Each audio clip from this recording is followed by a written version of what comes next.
আগের পাতে দেখেছিলেন যে আমি একটা স্লাইম মেক করেছিলাম। সো সেই স্লাইমটাকে এখন দেখাবো আমি, যে প্লেট পুরো পরিষ্কার। আর এই যে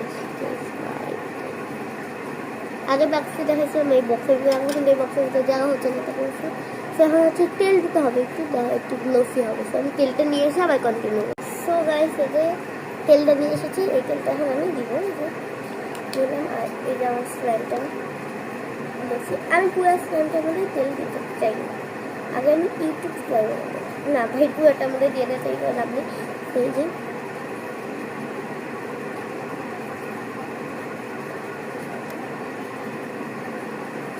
আমি অনেকটাই তেল দিয়েছি, এখন তেলটা আবার রেখে আসে দেখাও।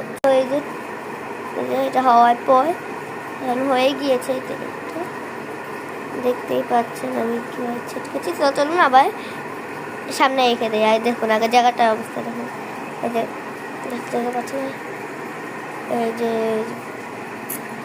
এই চিয়ারটা বসে বানাচ্ছে। এই যে তো দেখতে নিই জায়গাটার অবস্থা কি, আইসক্রিমটা হচ্ছে দেখতে নিই। আচ্ছা মাথা দিয়ে কিছুই হয় চলে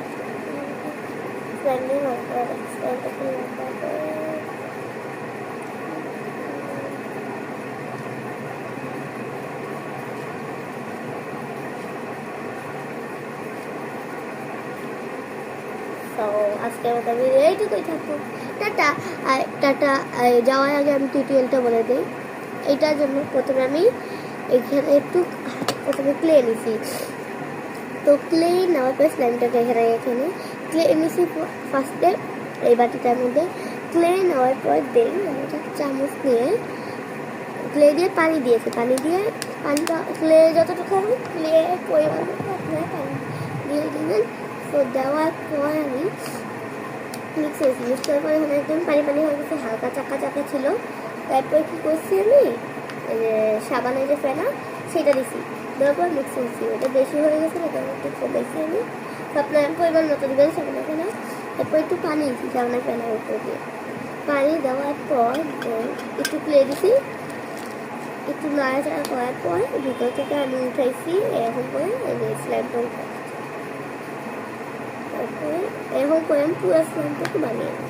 তো আমি আরেকদিন বানিয়ে টিউটোরিয়াল দেবো, কারণ আজকে যে বানিয়ে রাখলাম ক্লে শেষ, দুইটা তো ছিল শেষ। তো আমি অন্য করে দিয়ে তো তারা হচ্ছে না কেন।